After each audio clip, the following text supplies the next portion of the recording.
पुरवणी मागण्यासाठी मी या ठिकाणी बोलण्यासाठी उभा आहे। माझ्या मतदारसंघामध्ये पुणे शहरात मतदारसंघ आहे आणि इनिमिनी 3 गावे ही पाणी पुरवठ्याची रखडलेली आहेत। त्यामध्ये मांजरी खुर्द, वडगाव शिंदे, निरगुडी अशी 3 गावे मंत्री महोदय या ठिकाणी आहेत। पाणी पुरवठ्याच्या योजना पूर्ण आहेत पण पाणी पुरवठ्याच्या योजना त्या ठिकाणी चालू नाही आहेत आणि म्हणून त्यासाठी आपण एक मीटिंग बोलवावी आणि या पाणी पुरवठ्याच्या योजना चांगल्या पद्धतीने सुरू करण्यात याव्यात।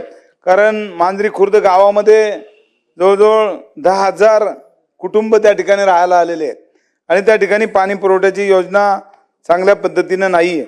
आज शहरामध्ये आमचा भाग आहे आणि शहरामध्ये असताना पुरवणी मागण्यामध्ये आपण गृहनिर्माण विभागाच्या बाबतीत सुद्धा या ठिकाणी मला सांगायचे की येरवडा हा भाग गृहनिर्माण विभागामध्ये त्या ठिकाणी इमारती बांधलेल्या 25-30 वर्षापूर्वी झाले आणि त्या ठिकाणी आता जवळजवळ 5-5, 7-7 फुटाच्या त्या ठिकाणी त्यावर मोठ्या भेगा पडलेल्या आहेत आणि इमारती मोडकळीस आलेल्या आहेत।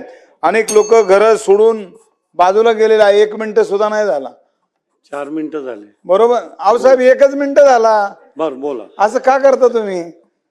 आणि या ठिकाणी ही घरं बांधण्यासाठी खऱ्या अर्थानं प्रयत्न करण्याची गरज आहे कारण त्या ठिकाणचे नागरिक अत्यंत भयभीत झालेले आहेत।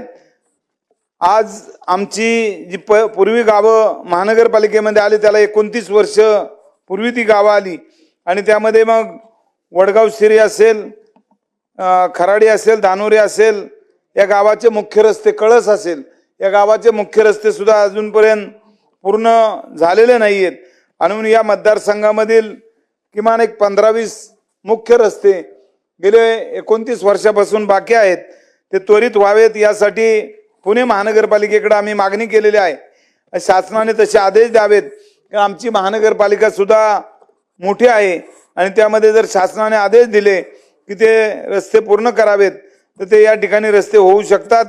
या ठिकाणी याच मतदारसंघामध्ये अनेक बाबाजी काळे या ठिकाणी जे येरवडा भाग आहे त्या ठिकाणी यशवंतनगर असेल, लक्ष्मीनगर असेल, भाटवस्ती असेल, खडकी असेल, जय जवान नगर असेल, या दाट वस्तीमध्ये 40 वर्षापूर्वी ड्रेनेज लाईन झालेल्या आहेत आणि या ड्रेनेज लाईन सुद्धा जीर्ण झालेल्या आहेत।